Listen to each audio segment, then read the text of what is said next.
And so what I'm hoping to do in this talk is talk about some of the backdrop to that. Why do we think about robots in that way? But also begin to think about, well, what's actually going on in robotics, and do we need to worry about them taking over the world?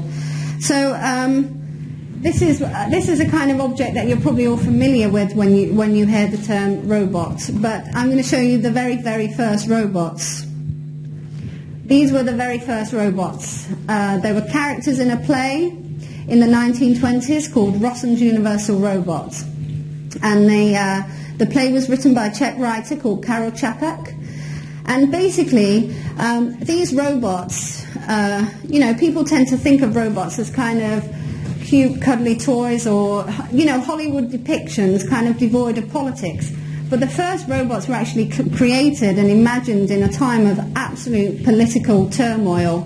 You just had the First World War, finished. That had a devastating impact across Europe.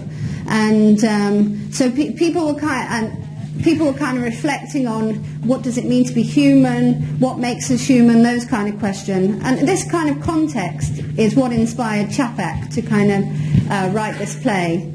And interestingly, these robots, being human, they are actually in the play assembled on a production line, a bit like the Ford manufacturing production line.